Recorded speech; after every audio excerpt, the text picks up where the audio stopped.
Cookie, we looked it up, and implausible with an L is not a word. That's implausible. Look it up, Glenn. If we could get all the dancers to set, all of the dancers. Thank you. I hope those cupcakes were fair game. They were delicious, the ones sitting in the big room. Did you eat them all? I just had a couple. How many? I don't know if I was counting. 6. Okay, those were for Carol's birthday party later on. Yeah, that's great. No, but we didn't sing to her yet. Oh, sweet. We were gonna present them, be like, happy birthday to you. Yeah, that's not the point. We were gonna put candles in all of the cupcakes and then give them to her. I just don't want her to think that I know, me neither. Are you moving? Do you need some strong guys to help you move? Are you...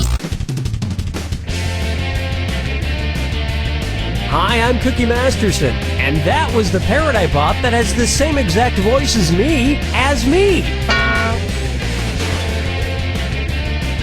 Alright then, I'll just call you. Let's give this a shot, loser. And your wrong answer of the game is being sponsored by...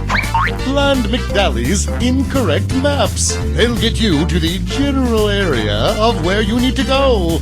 Try to choose the wrong answer, brought to you by our sponsor, to get prizes and cash.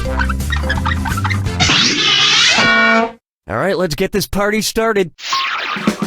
Get ready, time for question 1. Let's start with, you've seen one ball, you've seen them both. If a baseball pitcher threw as many consecutive strikes as there are consecutive strikes bowled in a perfect game of bowling, how many total batters would he strike out? 3 batters, 4 batters, 5 batters, or 6 batters?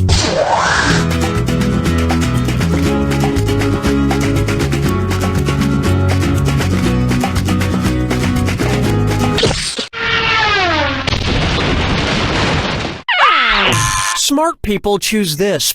To bowl a perfect game, you need to get 12 consecutive strikes. If a baseball pitcher threw that many strikes in a row at 3 strikes per batter, they would strike out 4 total batters. And the level of athleticism it takes to throw a strike in baseball and a strike in bowling is roughly the same. No, seriously. I've seen people at the bowling alley bowling while actually attached to life-saving medical devices. Oh, Mama, gonna tell you what I'm gonna do. Say it so. Say hello to a 1/4 till turkey lurkey time. Speaking of bowling, I recently bowled 3 strikes in a row, and the bowling alley gave me an actual baby turkey. Which is just great because now I have to name it. So, what would be an appropriate name for my young male turkey? Tommy Lee Wishbones, Bryant Gobble, Jake Gyllenclaws, or Carl Feathers?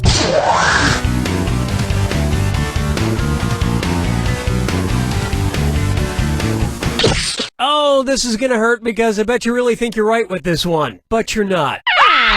Here's what you meant to pick. An adult male turkey is called a Tom, but a young male turkey is called a Jake. Now I just need to get a second turkey to be his sister Maggie Gyllenclaws. She'll have some moderate success as a turkey, but Jake will be a much bigger turkey star. Dance with me, Disco 3. Take a stab at... The dog goes, bow chicka bow wow, and it's a dis or dat. I'm going to read off 7 titles, and for each one I want you to tell me if it's a section in Alfred Kinsey's Sexual Behavior in the Human Male, or a section in Sandy Blackburn's The Everything Dog Grooming Book. If it's about sex, press the square button. If it's about dog grooming, press the circle button. Okay, we're off.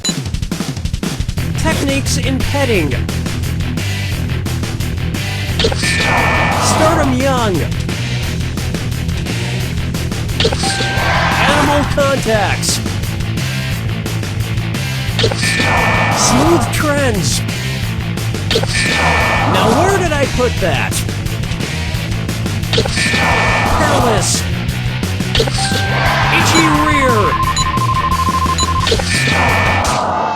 You were wrong on so many levels.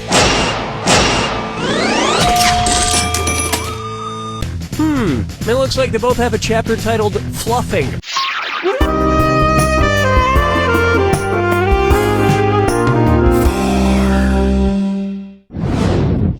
Open wide for Your Skull is Robin Thicke. So, you know that Robin Thicke song, Blurred Lines? Makes me wonder if he has bad vision. What might an optometrist say if seeing blurred lines meant that Robin Thicke has 20/40 vision? Your vision is 20% worse than 20/20. Your vision is 50% worse than 20/20. Your vision is 100% worse than 20/20. Or your vision is 200% worse than 20/20. Not much time left. Having 20/40 vision means something at 20 feet looks like it would if it were 40 feet from someone with 20/20 vision. So it's half as good. I would feel bad for Robin Thicke if he had poor eyesight. He'd think he was looking at a stunningly gorgeous woman in his entourage, but in reality, she'd just be very, very pretty. Poor guy.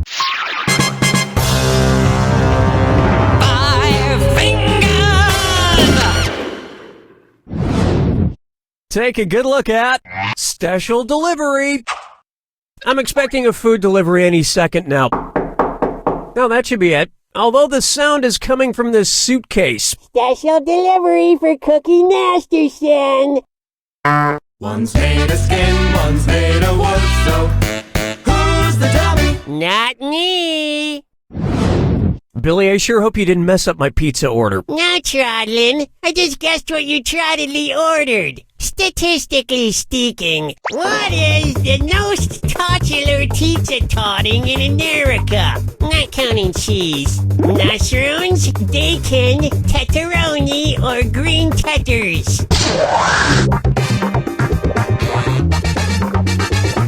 Pepperoni is by far the most popular pizza topping in the U.S. And yep, a pepperoni pizza is exactly what I ordered. Thanks for your business, sir, and I'd appreciate a sizable tit. What? A tit! You should give me a big tit. I don't... Oh, tip! Tip, a big tip. Boy, they got the title Who's the Dunny exactly right. That's all we got for round one, and hopefully you'll do even better in the next round. Remember, I'm doubling the value of each question in round two. And keep in mind, the wrong answer of the game is still out there waiting for you. Enough small talk.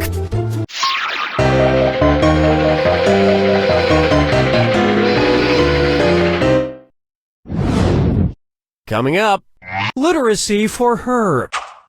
So, have you heard of this term, chicklit? Apparently, any book written by a woman gets lumped into this category, which I think is really demeaning. Why can't it be called babelit? Anyway, using this chicklit logic, which of these books is not chicklit? Gone with the Wind, To the Lighthouse, The French Lieutenant's Woman, or Atlas Shrugged?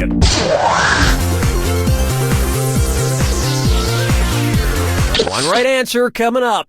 Gone with the Wind, To the Lighthouse, and Atlas Shrugged were written by Margaret Mitchell, Virginia Woolf, and Ayn Rand, respectively. John Fowles, the only non-chick, wrote The French Lieutenant's Woman.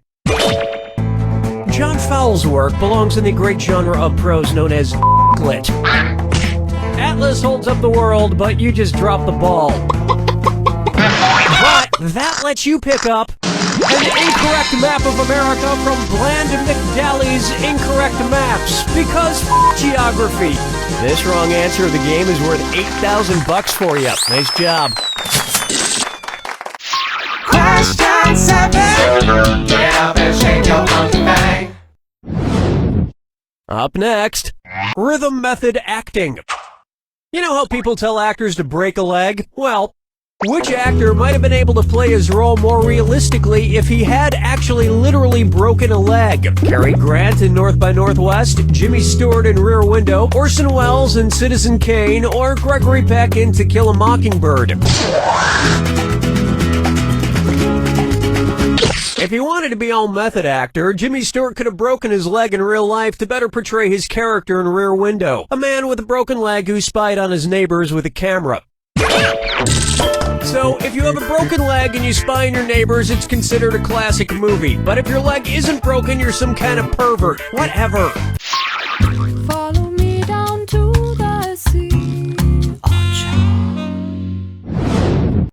Here's one for you. Cramming for my rectal exam. If I get my prostate exam in the prostrate position, what would my doctor say? Get on your side and spread those cheeks. Back on the ground and spread those cheeks. Stand up and spread those cheeks. Or stomach on the ground and spread those cheeks.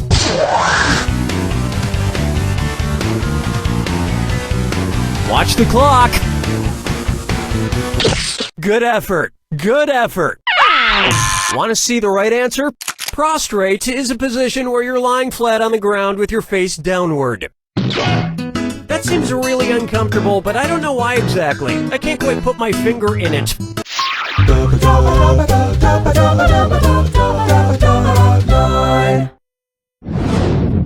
And on its way, consumer retorts.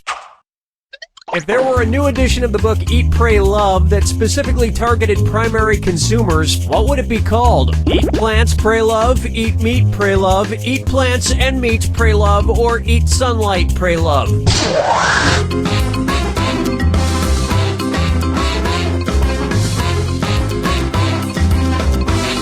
Hello! A primary consumer is any animal that eats grass or other plants. And let me tell you, consuming Eat, Pray, Love really fills you up. In your soul.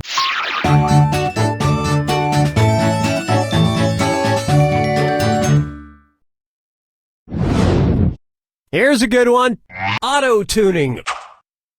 If Jay-Z is in an Ottoman Empire state of mind, what might he be thinking about? Cruising down the street with the Mongols, sipping life casually with the Huns, sitting courtside with the Aztecs, or saying what's up to the Turks?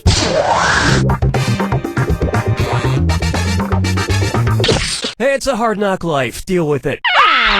The correct answer is, the Ottoman Empire was established by the Turks in the 13th century and existed for over 600 years. And with Jay-Z on his Ottoman throne, he'd still have 99 problems, but a place to rest his feet ain't one.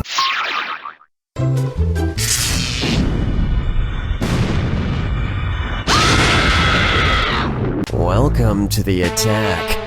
When you see two clues that match, press the X button. 2,000 if you're right, but you lose 2,000 if you're wrong. And of course, remember the clue. It's gotta be a match that fits this clue. Get a life. What kind of life are they leading? Good luck.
That's all she wrote! The important thing to remember is to live your life to the fullest. Not like our studio ghost, Dennis.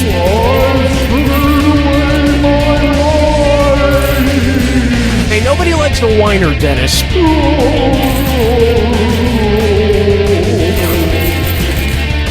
You don't know Jack!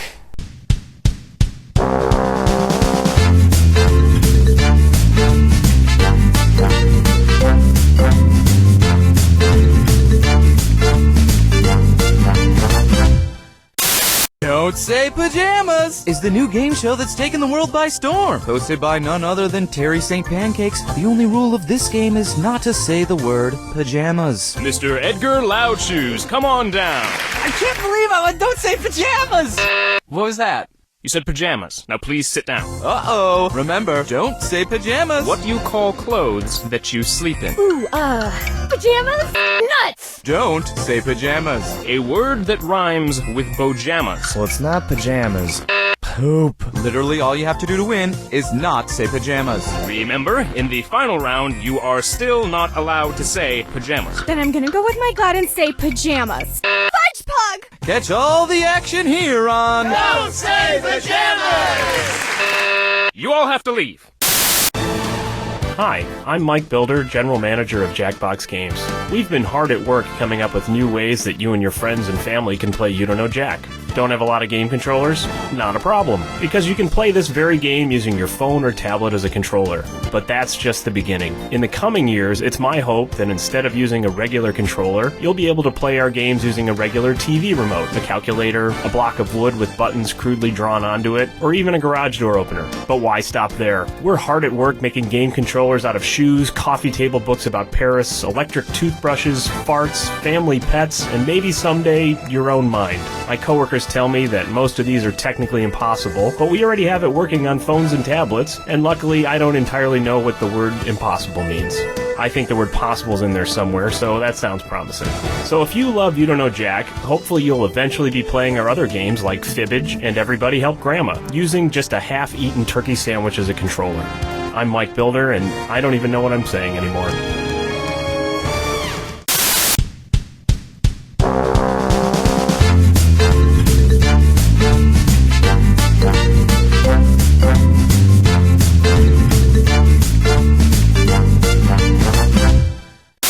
My name is Jaden Funk, and I want to teach you slam poetry. But talk is cheap, right? Cheap like a toy made in China by kids in sweatshops working 9 to 5 like Dolly Parton.